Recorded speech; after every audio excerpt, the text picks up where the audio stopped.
Bror Mikey Xiao Maka Xiao Xiao. Hola my brother and my sis. Sekarang Bror Mikey berada di Museum Fathahillah atau Museum Sejarah Jakarta. Dahulu bernama Museum Fathahillah dan sekarang bernama Museum Sejarah Jakarta. Terletak di Jalan Taman Fathahillah nomor 1, Jakarta Barat, dengan luas lebih dari 1.300 meter persegi. Mulai dibangun 25 Januari tahun 1707. Arsiteknya bernama W.J. van de Velde dan insinyurnya bernama J. Kramer. Bangunan ini dahulu merupakan Stadhuis van Batavia, yang artinya Balai Kota Batavia, yang dibangun pada tahun 1707 sampai tahun 1710 atas perintah Gubernur Jenderal Johan van Horn. Bangunan ini menyerupai Istana Dam di Amsterdam. Terdiri atas bangunan utama dengan 2 sayap di bagian timur dan barat, serta bangunan sanding yang digunakan sebagai kantor, ruang pengadilan, dan ruang-ruang bawah tanah yang dipakai sebagai penjara. Pada tanggal 30 Maret 1974, bangunan ini kemudian diresmikan oleh Bapak Ali Sadikin sebagai Museum Sejarah Jakarta. Pada awal mulanya, Balai Kota pertama di Batavia dibangun pada tahun 1620 di tepi timur Kali Besar. Bangunan ini hanya bertahan selama 6 tahun sebelum akhirnya dibongkar demi menghadapi serangan dari pasukan Sultan Agung pada tahun 1626. Sebagai gantinya, dibangunlah kembali balai kota tersebut. Atas perintah Gubernur Jenderal Jan Pieterszoon pada tahun 1627, lokasinya berada di daerah Nieuwmarkt, sekarang Taman Fathahillah. Menurut catatan sejarah, balai kota kedua ini hanya bertingkat 1 dan pembangunan tingkat kedua dilakukan kemudian. Tahun 1648, kondisi balai kota sangat buruk. Tanah di kota Batavia yang sangat labil dan beratnya bangunan ini menyebabkan perlahan-lahan turun dari permukaan tanah. Akhirnya pada tahun 1707, atas perintah Gubernur Jenderal Johan van Horn, bangunan ini dibongkar dan dibangun ulang dengan menggunakan fondasi yang sama. Peresmian balai kota ketiga dilakukan oleh Gubernur Jenderal Abraham van Riebeeck pada tanggal 10 Juli 1710, 2 tahun sebelum bangunan ini selesai secara keseluruhan. Selama 2 abad, Balai Kota Batavia ini digunakan sebagai kantor administrasi Kota Batavia. Selain itu juga digunakan sebagai tempat College van Spijtpenen atau Dewan Kota Praja dan Raad van Justitie atau Dewan Pengadilan. Awalnya sidang Dewan Pengadilan dilakukan di dalam Kastil Batavia, namun dipindahkan ke sayap timur Balai Kota dan kemudian dipindahkan ke gedung pengadilan yang baru pada tahun 1870. Balai Kota Batavia juga mempunyai ruang tahanan yang pada masa VOC dijadikan penjara utama di Kota Batavia.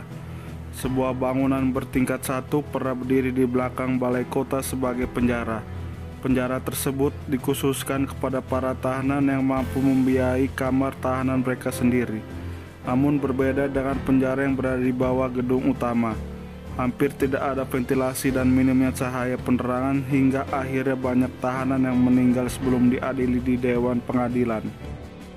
Sebagian besar dari mereka meninggal karena menderita kolera, tifus, dan kekurangan oksigen.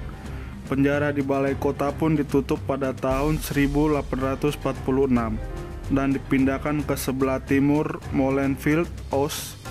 Beberapa tahanan yang pernah menempati penjara Balai Kota adalah bekas Gubernur Jenderal Belanda di Sri Lanka, yaitu Petrus Fus, Untung Suropati, dan Pangeran Diponegoro. Di akhir abad ke-19, kota Batavia mulai meluas ke wilayah selatan.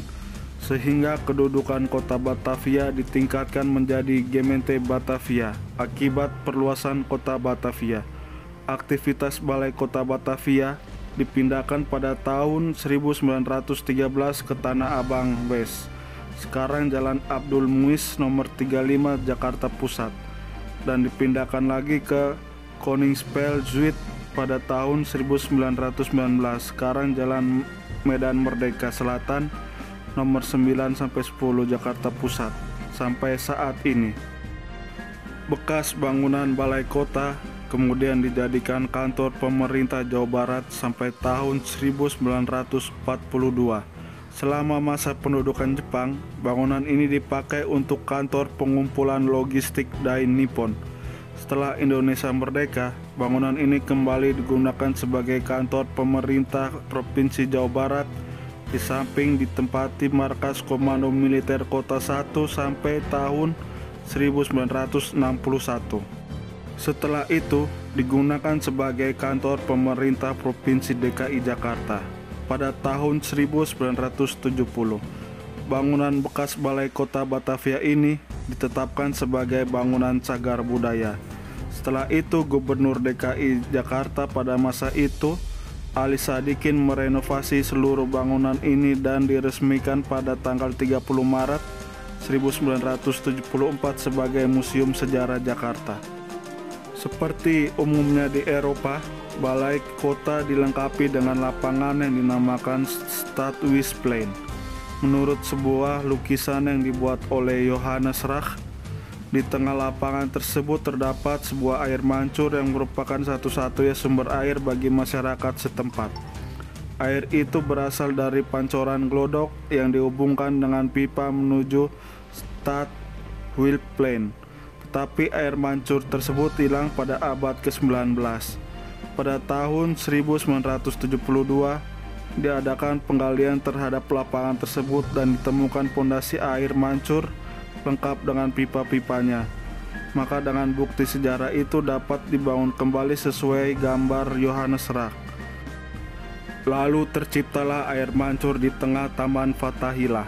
Pada tahun 1973 Pemda DKI Jakarta memfungsikan kembali taman tersebut dengan memberi nama baru yaitu Taman Fathahillah untuk mengenang Panglima Fathahillah, pendiri kota Jayakarta. Koleksi objek-objek yang dapat ditemui di museum ini antara lain perjalanan sejarah Jakarta, replika peninggalan masa Tarumanegara dan Pajajaran, hasil penggalian arkeologi di Jakarta, mebel antik mulai dari abad ke-17 sampai ke-19 yang merupakan perpaduan dari gaya Eropa, Tiongkok, dan Indonesia. Juga ada keramik, gerabah, dan batu prasasti.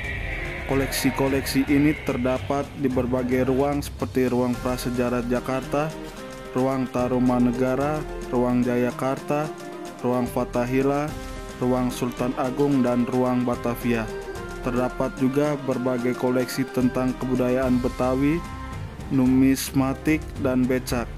Bahkan kini juga diletakkan patung Dewa Hermes.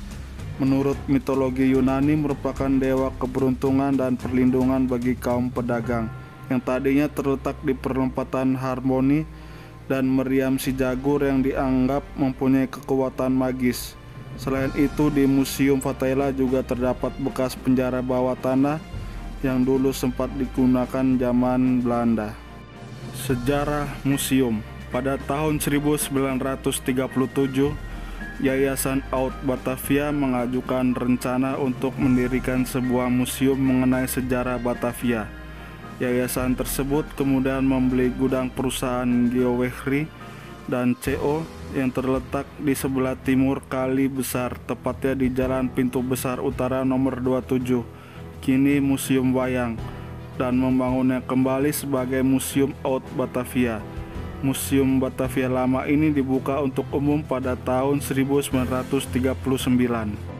Pada masa kemerdekaan, museum ini berubah menjadi Museum Jakarta Lama di bawah naungan LKI, Lembaga Kebudayaan Indonesia, dan selanjutnya pada tahun 1968 Museum Jakarta Lama diserahkan kepada Pemda DKI Jakarta.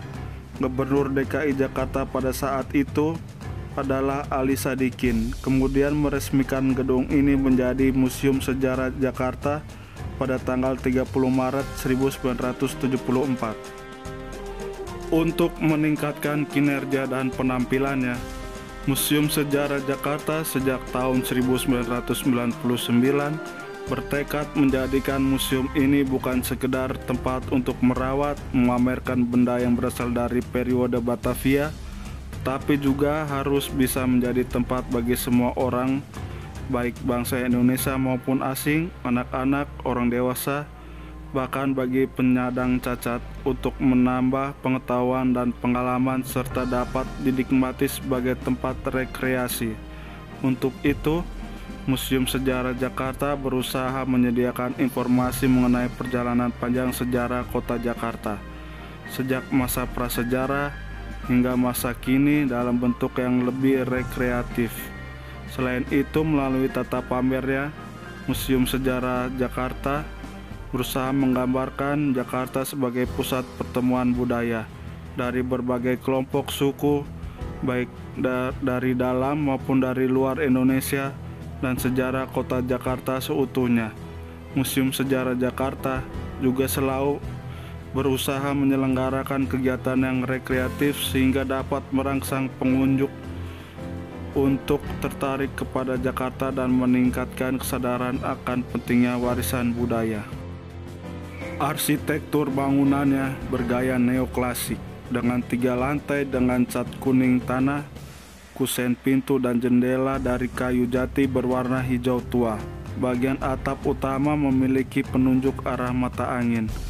Museum ini memiliki luas lebih dari 1.300 meter persegi, pekarangan dengan susunan konblok, dan sebuah kolam dihiasi beberapa pohon tua.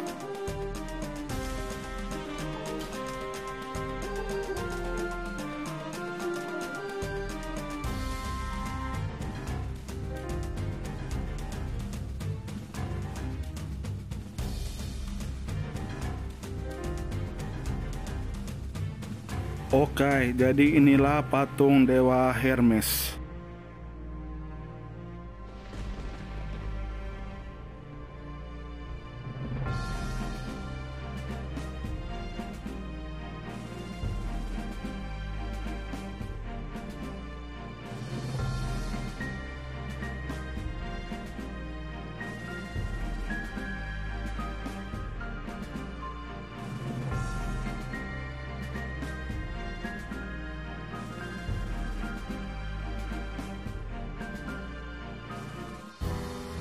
Oke, lagi di Jakarta Kota Tua di Museum Fathahillah.